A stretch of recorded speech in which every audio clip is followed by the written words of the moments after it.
ಹಾಗಾಗಿ ಸಿಇಟಿ ಪರೀಕ್ಷೆಗೆ ಬಹಳ ಮಹತ್ವ ಇದೆ. ಪರೀಕ್ಷೆ ಅಂತಿದಂಗೆನೆ ಈಗ ಸಾಕಷ್ಟು ವಿದ್ಯಾರ್ಥಿಗಳು, ಪೋಷಕರು, ಸುಮಾರು ವಿದ್ಯಾರ್ಥಿಗಳು PUC ಪರೀಕ್ಷೆ ಮುಗಿದ ನಂತರ ಈಗ ತಾವು ಪ್ರಿಪರೇಷನ್ ಅನ್ನ ಮಾಡ್ತಾ ಇದ್ದೀರಾ. ಕೆಲವರು ಲಾಂಗ್ ಟರ್ಮಿಗೆ ಕೋಚಿಂಗ್ ಹೋಗ್ತಾ ಇದ್ದೀರಾ. ಕಾಲೇಜ್ ಅವರು ಕ್ರಾಶ್ ಕೋರ್ಸ್ ಅನ್ನ ಮಾಡ್ತಾ ಇದ್ದಾರೆ. ಸರ್ಕಾರಿ ಕಾಲೇಜ್ಗಳಲ್ಲಿ ಸಹ ಅಲ್ಲಿ ಇಲ್ಲಿ ಕೆಲವೊಂದು ಆಸಕ್ತ ವಿಜ್ಞಾನ ಉಪನ್ಯಾಸಕರು ತರಬೇತಿಯನ್ನ ನೀಡ್ತಾ ಇದ್ದಾರೆ. ನಾನು ಪರೀಕ್ಷಾ ಪ್ರಾಧಿಕಾರದ ಒಂದು ಮುಖ್ಯಸ್ಥನಾಗಿ ಸಿಇಟಿ ಪರೀಕ್ಷೆಯ ಕುರಿತು ಸಂಕ್ಷಿಪ್ತವಾಗಿ ನಾನು ತಮ್ಗೆ ಹೇಳುವಂತದ್ದು ಅಂತಂದ್ರೆ, ಅತ್ಯಂತ ಪಾರದರ್ಶಕವಾಗಿ ಈ ಪರೀಕ್ಷೆಯನ್ನ ನಾವು ನಡೆಸ್ತೀವಿ. ತಮ್ಗೆಲ್ಲ ಗೊತ್ತಿರುವಂತೆ ಪರೀಕ್ಷೆ ಅಂತಿದ್ದಂಗೆನೆ ಒಂದಷ್ಟು ಜನರು ಬೇರೆ ಬೇರೆ ಮಾರ್ಗಗಳ ಬಗ್ಗೆ, ಕೆಲವು ಅತೃಪ್ತ ವಿದ್ಯಾರ್ಥಿಗಳಿಗೆ, ಪೇರೆಂಟ್ಸ್ ಗಳಿಗೆ ಸ್ವಲ್ಪ ದಿಕ್ ತಪ್ಪಿಸುವಂತಹ ಕೆಲಸ ಅವಾಗವಾಗ ಆಗ್ತಾ ಇರುತ್ತೆ. ನಾವು ಪತ್ರಿಕೆಗಳಲ್ಲಿ ನೋಡ್ತಾ ಇರ್ತೀವಿ. ನಾವು ಪರೀಕ್ಷಾ ಪ್ರಾಧಿಕಾರದ ವತಿಯಿಂದ ಸಿಇಟಿ ಪರೀಕ್ಷೆಯನ್ನ ನಡೆಸಿ ಅದರ ರ್ಯಾಂಕ್ ಆಧರಿಸಿ ನಾವು ವಿವಿಧ ಕೋರ್ಸ್ಗಳಿಗೆ ನಾವು ಏನು ಸೀಟನ್ನು ಹಂಚಿಕೆ ಮಾಡುವಾಗ ನಾವು ಅತ್ಯಂತ ಪಾರದರ್ಶಕವಾಗಿ ಪರೀಕ್ಷೆ ನಡೆಸಿ ರ್ಯಾಂಕ್ ಅನ್ನ ಕೊಡಬೇಕಾಗುತ್ತೆ. ಏನಪ್ಪ ಪಾರದರ್ಶಕತೆ KEA ತಗೊಂಡ್ ಬಂದಿದೆ ಅಂತಂದ್ರೆ, ತಮ್ಗೆಲ್ಲ ಗೊತ್ತಿರುವಂತೆ ಈಗಾಗ್ಲೇನೆ ಕಳೆದ ವರ್ಷ ಸಹ ನಾವು ಮಾಡಿದ್ವಿ. ಪರೀಕ್ಷೆಯನ್ನ 60, ತಮ್ಗೆ ಗೊತ್ತಿದೆ 60 ಕ್ವಶನ್ಸ್ ಇರುತ್ತೆ ಆ ಪರೀಕ್ಷೆ ನಾವು ಮಾಡುವಂತದ್ದು. ಪರೀಕ್ಷೆ ಆದ ತಕ್ಷಣ ಎಲ್ಲಾ OMR ಶೀಟ್ಗಳು ವಿದ್ಯಾರ್ಥಿಗಳದು KEA ವೆಬ್ಸೈಟ್ ಅಲ್ಲಿ ನಾವು ಅಪ್ಲೋಡ್ ಮಾಡ್ತೀವಿ. ಸೆಂಟರ್ ವೈಸ್ ತಾವು ಪೇರೆಂಟ್ಸ್ ನೋಡ್ಬೋದು. ನಿಮ್ಮ ಉದಾಹರಣೆಗೆ ನೀವು ಮಂಗಳೂರಲ್ಲಿ ನಿಮ್ಮ ಮಗುನ ಓದಿಸ್ತಾ ಇದ್ದೀರಾ.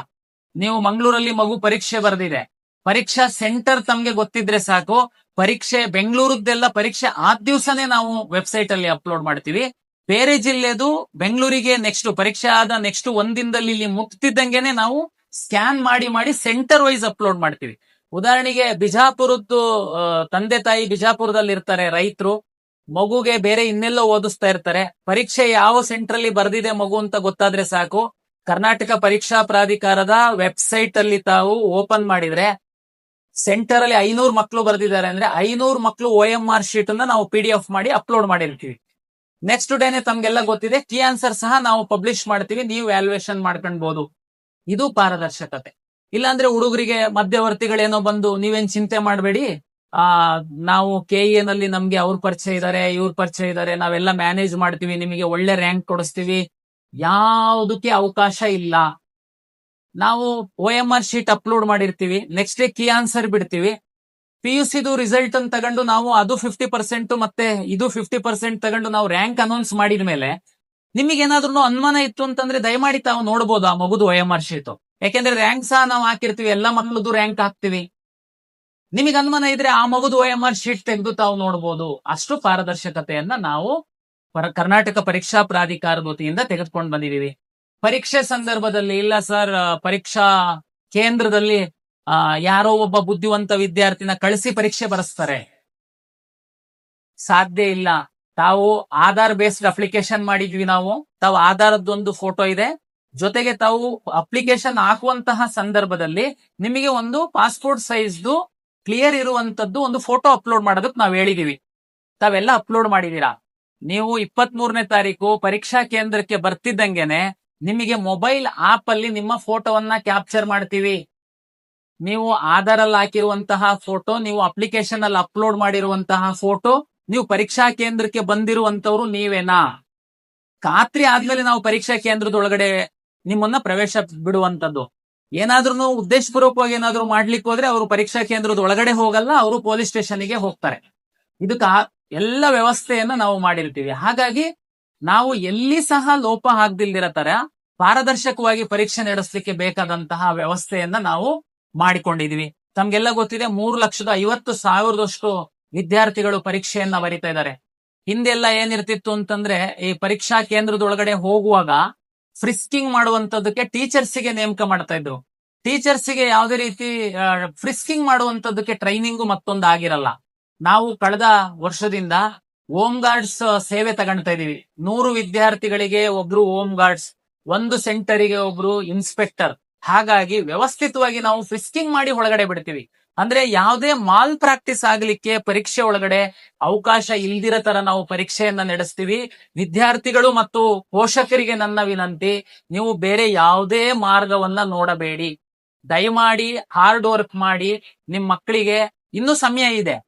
ಪೂರ್ತಿ ಸೋಷಿಯಲ್ ಮೀಡಿಯಾ, ಟಿವಿ, ಮೊಬೈಲು ಎಲ್ಲದರಿಂದ ದೂರ ಇಟ್ಟು ನೀವು 23ನೇ ತಾರೀಕಿನ ತನಕ ತುಂಬಾ ನೀವು ಕಷ್ಟಪಟ್ಟು ಓದಿದ್ರೆ ಒಳ್ಳೆ ರ್ಯಾಂಕ್ ಬರುತ್ತೆ. ಆ ಕಡೆಗೆ ಮತ್ತೆ 3ನೇ ತಾರೀಕಿಗೆ ನಿಮಗೆ ನೀಟ್ ಇದೆ. ಯಾರು ನೀಟ್ ಆಸ್ಪಿರೆಂಟ್ಸ್ ಇದ್ದೀರಾ, ಸಿಇಟಿ ಒಂದು ನಿಮಗೊಂದು ಪ್ರಿಪರೇಟರಿ ತರ. ಯಾರು ನೀವು ಸಿಇಟಿ ಬರೀತೀರಾ, ನೆಕ್ಸ್ಟ್ ನಿಮಗೆ ಅದು ಒಂದು ಮಾಕ್ ಎಕ್ಸಾಮ್ ತರ ಆಗುತ್ತೆ. ನೀವು ನೀಟ್ ಸಹ ಚೆನ್ನಾಗಿ ಬರೀಬಹುದು. ಒಂದ್ ವೇಳೆ ಸಿಇಟಿ ನಲ್ಲಿ ಸ್ವಲ್ಪ ಡಲ್ ಆಯ್ತು, ಯಾವ್ದೋ ಒಂದು ಪೇಪರ್ ಅಲ್ಲಿ ಸ್ವಲ್ಪ ನಿಮಗೆ ಏನ್ ಚಿಂತೆ ಮಾಡೋ ಅಗತ್ಯ ಇಲ್ಲ. ಯಾಕೆಂದ್ರೆ ಅದು ಒಂದು ಪತ್ರಿಕೆಯ ಮೇಲೆ ನಿಮ್ಮ ರ್ಯಾಂಕ್ ನಿರ್ಧಾರ ಆಗಲ್ಲ. ಹಾಗಾಗಿ ಯಾವುದೇ ಸಂದರ್ಭದಲ್ಲಿ ತಾವು ನಿರಾಶರಾಗಬಾರ್ದು. ನಿರಂತರವಾಗಿ ನೀವು ಆಶಾಭಾವನೆಯಿಂದ ಮುಂದೋಗ್ಬೇಕು ಅಂತ. ತಮ್ಗೆಲ್ಲ ಗೊತ್ತಿದೆ, ಇಂಜಿನಿಯರಿಂಗ್ ರ್ಯಾಂಕ್ ಕೊಡುವಂತದ್ದು PUC PCMದು 50% ಮತ್ತೆ ನಮ್ಮ PCM ಪತ್ರಿಕೆದು 50% ತಗೊಂಡು ನಾವು ಇಂಜಿನಿಯರಿಂಗ್ ರ್ಯಾಂಕ್ ಅನ್ನು ಕೊಡ್ತೀವಿ. ಅಗ್ರಿಕಲ್ಚರ್ದು PCMB ಮತ್ತೆ ಇಲ್ಲಿ ನಮ್ಮ CET PCMB. ಅದೇ ರೀತಿ ನಿಮಗೆ ವೆಟರ್ನರಿ ಸೈನ್ಸ್ಗೆ ಏನಾದ್ರು ತಾವು ಬರ್ತೀರಾ ಅಂತಂದ್ರೆ ಅದರಲ್ಲಿ ಓನ್ಲಿ CETದು PCB ಮಾರ್ಕ್ಸ್ ಆಧರಿಸಿ ನಾವು ರ್ಯಾಂಕ್ ಕೊಡುವಂತದ್ದು. ಹಾಗಾಗಿ ತುಂಬಾ ವಿದ್ಯಾರ್ಥಿಗಳು ನೀಟ್ ಪರೀಕ್ಷೆ ಬರೀತಾರೆ, ನಮ್ಮ CET ಪರೀಕ್ಷೆ ಬರೆದಿರ್ತಾರೆ. ಹಾಗಾಗಿ ನೀವು PUC ಮಾರ್ಕ್ಸ್ ಸಹ ಆಧರಿಸಿ ನಮ್ಮ ರ್ಯಾಂಕ್ ಕೊಡೋದ್ರಿಂದ ನೀವು ಯಾವುದೋ ಒಂದು ಪತ್ರಿಕೆನಲ್ಲಿ ಸ್ವಲ್ಪ ಡಲ್ ಆದ್ರೆ ನೀವು ನಿರಾಶರಾಗಿ ಉಳಿದ ಪತ್ರಿಕೆಗಳಿಂದ ನೀವು ವಂಚಿತರಾಗಕ್ಕೆ ಹೋಗ್ಬೇಡಿ. ನೀವು ಒಂದು ಹೋದ್ರೆ ಹೋಯ್ತು, ಇನ್ 3 ಪತ್ರಿಕೆ ಇರುತ್ತೆ. 2 ಹೋದ್ರೆ ಹೋಯ್ತು, ಇನ್ನು 2 ಪತ್ರಿಕೆ ಇರುತ್ತೆ. ನೀವು ಕೊನೆ ತನಕ ಅಷ್ಟೇ ಜೋಶಾಗಿ ಓದ್ತು ಅಂತಂದ್ರೆ ನಿಮಗೆ ಒಂದು ಸಾಧನೆ ಮಾಡ್ಲಿಕ್ಕೆ ಸಾಧ್ಯತೆ ಇದೆ. ಓಕೆ, ಪರೀಕ್ಷೆ ಆಯ್ತು. ಕರ್ನಾಟಕ, ಇಡೀ ದೇಶದಲ್ಲಿ ಕರ್ನಾಟಕದಲ್ಲಿ ಮಾಡುವಂತಹ ಕೌನ್ಸಿಲಿಂಗು ಒಂದು ಮಾದರಿ ಕೌನ್ಸಿಲಿಂಗ್. ತಮ್ಗೆಲ್ಲ ಗೊತ್ತಿದೆ ಏನಾಗುತ್ತೆ. ಕೆಲವು ರಾಜ್ಯಗಳಲ್ಲಿ, ಉದಾಹರಣೆಗೆ ಮಹಾರಾಷ್ಟ್ರನೇ ನಾವು ತೆಗೆದುಕೊಂಡ್ರೆ, ಫಾರ್ಮ್ ಸೈನ್ಸ್ಗೆ ಸಪರೇಟ್ ಎಕ್ಸಾಮ್, ಸಪರೇಟ್ ಕೌನ್ಸಿಲಿಂಗ್, ಇಂಜಿನಿಯರಿಂಗಿಗೆ separate exam, separate counselling. But ಕರ್ನಾಟಕದಲ್ಲಿ ಮತ್ತೆ ಎಲ್ಲದಕ್ಕೂ ಸಹ ಅವರು ಸಪರೇಟ್ ಮಾಡ್ತಾರೆ. ನೀಟ್ ರಿಸಲ್ಟ್ ತಗೊಂಡ್ಬಿಟ್ಟು ನೀಟಿಂದು ಸಪರೇಟ್ ಮಾಡ್ತಾರೆ. ಕರ್ನಾಟಕದಲ್ಲಿ ನೋಡಿ, CET ಎಕ್ಸಾಮ್ ಅನ್ನ ನಾವು ಮಾಡಿ, CET ಪರೀಕ್ಷೆ ಮತ್ತೆ PUC ಮಾರ್ಕ್ಸ್ ಅನ್ನ ಆಧರಿಸಿ ನಾವು ಇಂಜಿನಿಯರಿಂಗ್, ಫಾರ್ಮ್ ಸೈನ್ಸ್, ವೆಟರ್ನರಿ ಮತ್ತೆ ನಿಮ್ಗೆ pharma D, BSc nursing, allied health sciences, ಇದು ಎಲ್ಲದಕ್ಕೆ ನಾವು ಪ್ರತ್ಯೇಕ ರ್ಯಾಂಕ್ ಅನ್ನು ಕೊಟ್ಟು ಸೀಟ್ ಅನ್ನು ಅಲಾಟ್ ಮಾಡ್ತೀವಿ. ನೀಟ್ ರ್ಯಾಂಕ್ ಅನ್ನ ತಗೊಂಡು MBBS, ಡೆಂಟಲ್ ಮತ್ತೆ ಆಯುಷ್ಗೆ ನಾವು ಸೀಟ್ ಅಲಾಟ್ ಮಾಡುವಂತದ್ದು. ನೀವು ಅರ್ಥ ಮಾಡಿ, ನಮ್ಮ ಪೇರೆಂಟ್ಸ್ ಹೇಗಿದ್ದಾರೆ ಅಂದ್ರೆ ಅವ್ರದ್ದು ದಿ ಬೆಸ್ಟ್ ಫಸ್ಟ್ ಆಯ್ಕೆ ಮೆಡಿಕಲ್, ಸಿಕ್ಕಿಲ್ಲ ಅಂತಂದ್ರೆ ನೆಕ್ಸ್ಟ್ ಡೆಂಟಲ್, ಅದು ಸಿಕ್ಕಿಲ್ಲ ಅಂತಂದ್ರೆ ಇಂಜಿನಿಯರಿಂಗ್. ಈ ತರದ್ದು ಮನಸ್ಥಿತಿ ಇರುವಂತದ್ದು. ಹಾಗಾಗಿ ನಾವು ಕಂಬೈನ್ಡ್ ಸೀಟ್ ಅಲಾಟ್ಮೆಂಟ್ ಮಾಡೋದ್ರಿಂದ ಇದು ನಮ್ಮ ಕನ್ನಡಿಗರಿಗೆ, ಕರ್ನಾಟಕದ ವಿದ್ಯಾರ್ಥಿಗಳಿಗೆ ಅನುಕೂಲ ಆಗುತ್ತೆ.